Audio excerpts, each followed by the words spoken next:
នៅក្នុងវីដេអូនេះគឺខ្ញុំនឹងមកនិយាយអំពីការជាប់ copyright ឬក៏រំលោភកម្មសិទ្ធិបញ្ញា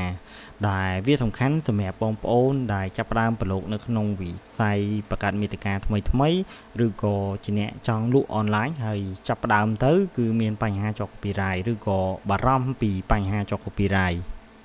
ការជាប់ copyright គឺជារឿងសាមញ៉ាំឬក៏ឈឺក្បាលមួយបន្ទាប់ពីរឿង policy ឬក៏ជារឿងគោលការណ៍បញ្ហារឿង copyright នេះវាអាចកើតចេញដោយអចេតនាឬក៏បញ្ហារឿងចំណេះដឹងរបស់យើងនៅមានកម្រិតពាក់ព័ន្ធមួយនឹងរឿង copyright នេះអញ្ចឹងនៅក្នុងវីដេអូនេះគឺយើងនឹងមកជជែកគ្នាអំពីបញ្ហាទាំងអស់ហ្នឹងដែលធ្វើឲ្យបងប្អូនទាំងអស់គ្នាជាប់ copyright ដែលអត់ដឹងខ្លួន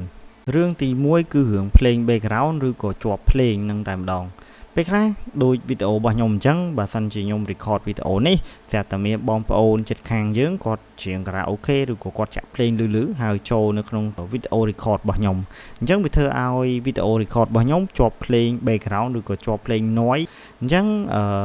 វានឹងកើតចេញទៅជារឿងជាប់ copyright ដោយសារវាមានសំឡេងធ្លាក់ចូលនៅក្នុងវីដេអូរបស់ខ្ញុំរឿងមួយទៀតពាក់ព័ន្ធមួយការយកភ្លេងចេញពី platform ដោយផ្ទាល់គឺការយកភ្លេងដែលខាងក្រុមហ៊ុនគេណែនាំឲ្យដូចយើងឃើញថា Facebook YouTube និង TikTok សិតតែមានភ្លេងដែលគេ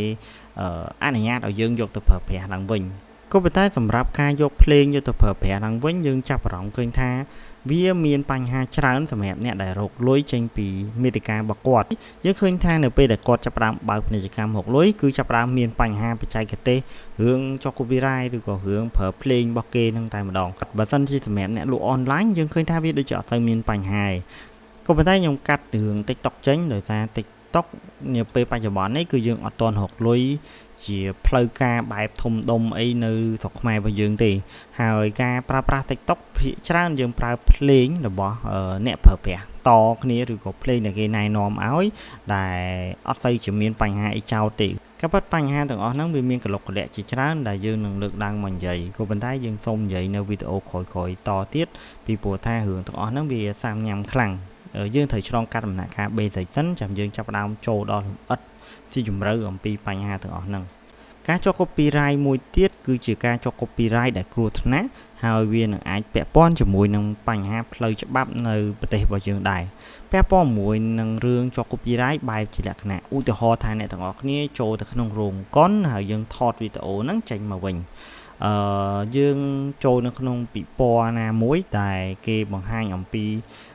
សកម្មភាពរបស់គេជាសិទ្ធិរបស់គេហើយយើងយកវាទៅប្រើប្រាស់បែបជាលក្ខណៈអាជីវកម្មផ្ទាល់ខ្លួនរបស់យើងវិញអញ្ចឹងអាកន្លែងនេះហើយដែលនឹងធ្វើឲ្យអ្នកទាំងអស់គ្នាជាប់ copyright ដែលអត់ដឹងខ្លួនអ្នកទាំងអស់គ្នាអាចគិតថាអ្វីដែលខ្ញុំនិយាយនេះគឺរឿងធម្មតាទេដែលយើងចូលទៅក្នុងរោងកុនហើយយើងទៅថតវីដេអូរបស់គេចេញមកអញ្ចឹងគេលក់សំបុត្រមិនអញ្ចឹងយើងជាប់ copyright គឺរឿងធម្មតាឯង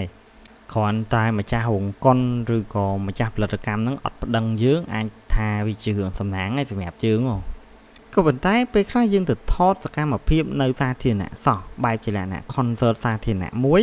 ហើយយើងទៅជាជាប់ copyright ដែរហេតុអីបានជាមានរឿងហ្នឹងកើតឡើងជាទូទៅវីដេអូទាំងអស់ហ្នឹងមិនត្រូវបានជាប់ copyright ឬក៏មានបញ្ហាដោយសារការទៅចាប់ដោយប្រើប្រាស់ម៉ាស៊ីនដូចជាវីដេអូផ្សេងៗដែលយើងយកវីដេអូរបស់គេទៅផុសឯងគឺភាគច្រើនគឺវាកើតចេញអំពីពាក្យបណ្ដឹងដោយផ្ទាល់ពីអ្នកដែលគាត់រៀបចំកម្មវិធីហ្នឹងដែលគាត់ដាក់ពាក្យបណ្ដឹងទៅបណ្ដាញសង្គមមួយហ្នឹងហើយធ្វើឲ្យវីដេអូរបស់យើងជាប់ពមៀនឬក៏ជាប់មានបញ្ហាដោយសារក្រុមហ៊ុនទទួលស្គាល់ឯកភាពថាអូនេះគឺជារូបភាពមួយដែលទៅថតរបស់គេដែលគេរៀបចំហើយយកមកធ្វើរបស់ខ្លួនឯងថាហ្នឹងរបស់ខ្លួនឯងក៏ប៉ុន្តែរូបភាពទាំងអស់ហ្នឹងយើងថតចេញពីកាមេរ៉ាយើងក៏ដោយក៏ប៉ុន្តែវាជារូបភាពមួយដែលគេរៀបចំទាំងអស់ហ្នឹងហើយគឺជាស្នាដៃរបស់គេជាស្នាដៃសិល្បៈរបស់គេអញ្ចឹងយើងយកវាមកធ្វើជារបស់ខ្លួនឯងអត់បានទេបញ្ហាទាំងអស់ហ្នឹងវាអាចកើតចេញពីបុគ្គលម្នាក់ឬក៏បុគ្គលទាំងក្រុមឬក៏ជាក្រុមហ៊ុនតែម្ដងឬក៏អាចជាច្បាប់របស់ប្រទេសណាមួយតែម្ដងខ្ញុំលើកឧទាហរណ៍មួយទៀតដើម្បីឲ្យអ្នកទាំងអស់គ្នាកាន់តែងាយយល់ឧទាហរណ៍ថាបងប្អូនទាំងអស់គ្នាចូលទៅមើលប្រាសាទអង្គរវត្តបើយើងជាខ្មែរគឺយើងអត់ធ្វើការបង់ទៅលើប្រាក់ក្នុងការចូលទស្សនាទេក៏ប៉ុន្តែបើសិនជាយើងចូលទៅក្នុងប្រាសាទហ្នឹងហើយយើងទៅថតប្រម៉ូទផលិតផលឬក៏យើងថតបែបជាលក្ខណៈ highlight ប្រាសាទហ្នឹងនៅក្នុងគោលដៅដើម្បី upload វាចូលក្នុងបណ្ដាញសង្គមដើម្បីរកលុយនោះអ្នកទាំងអស់គ្នាត្រូវតែបង់ថ្លៃអាចថាជាឈ្នួលឬក៏ជាសេវាបន្ថែមសម្រាប់ អ្នកដែលគាត់បកអាជីវកម្មនៅក្នុងសិល្បៈភាសាអង្គរវត្តនឹងខ្ញុំសង្ឃឹមថាអ្នកទាំងអស់គ្នាយល់អំពីអ្វីដែលខ្ញុំលើកឡើងមកនិយាយហើយពីព្រោះថាបញ្ហារឿង copyright ដែលខ្ញុំលើកឡើងចុងក្រោយនេះនឹងអាចមានបញ្ហារឿងផ្លូវច្បាប់ដូចគ្នាពេលខ្លះគេមិនប្តឹងអ្នកទាំងអស់គ្នា